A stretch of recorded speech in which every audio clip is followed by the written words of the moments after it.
we've got to talk about the oil blowout in the Gulf. This is not going to go away anytime soon. David, what do you think about the whole thing?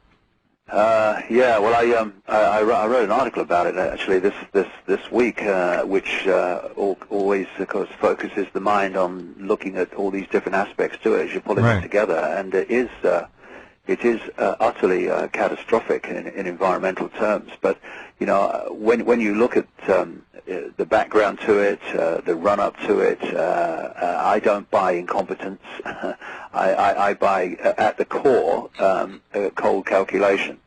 And the selling of shares and the fact that Haliburton was involved. I mean, red flags go up. Hali red flag Burton, they ought to call it. Yep. And then you've got the consequences. And then you look at the way, again, very clearly, when you see the people involved speaking on the ground, BP couldn't give a damn about cleaning it up or stopping it. It's going through the motions. So first of all, you have the situation arise and the oil starts to flood out.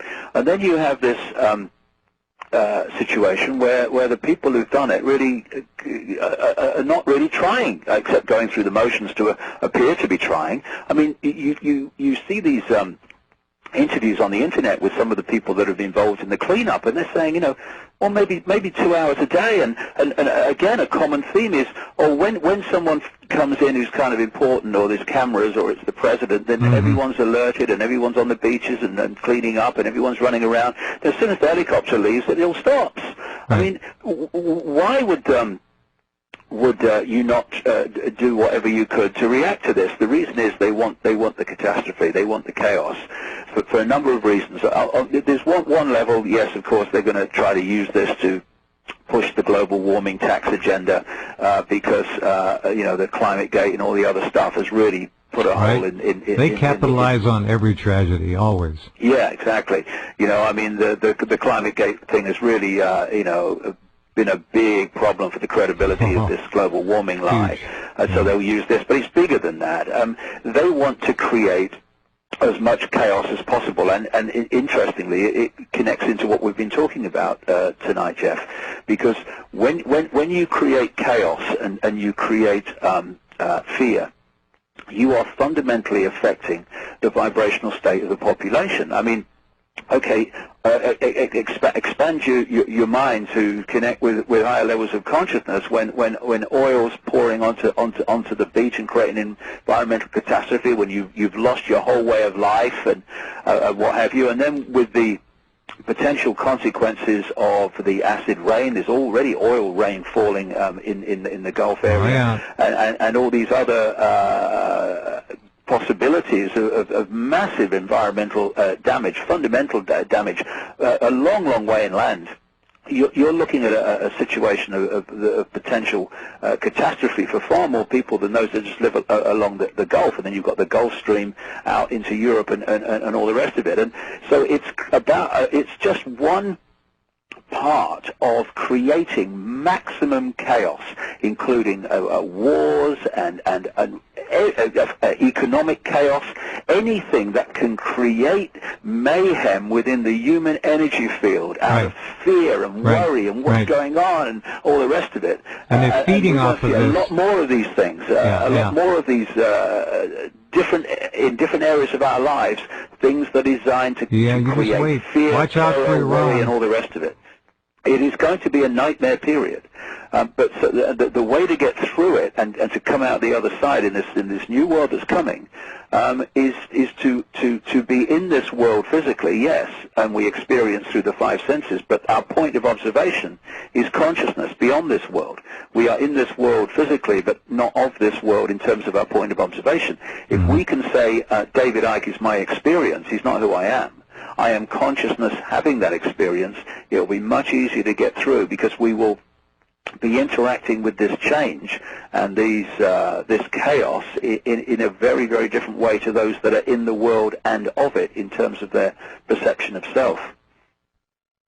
Wow. All true. So if you folks are living in the Gulf right now, let me tell you something the government will not tell you, and it was in Obama's Oval Office speech.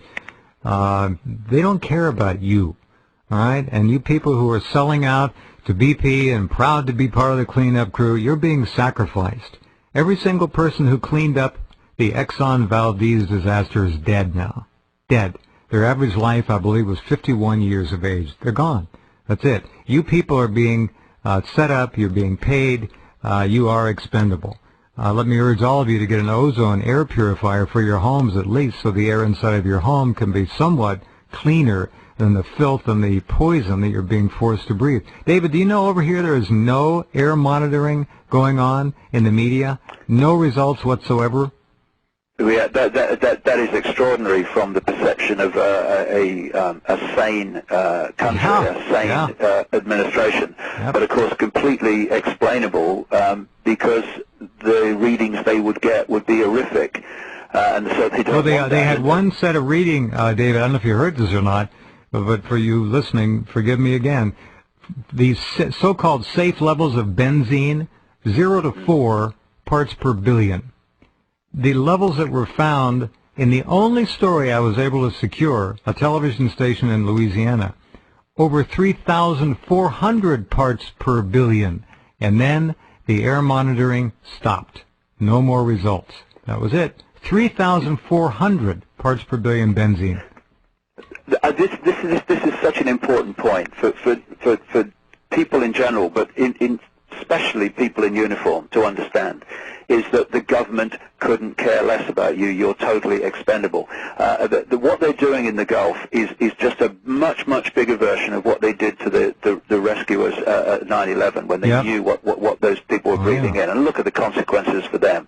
The Valdez, you rightly mentioned, and nothing sums up for me more profoundly how much they don't care is that workers on the cleanup, workers going out in boats into that oil, were told they couldn't wear respirators on the excuse that it would cause alarm.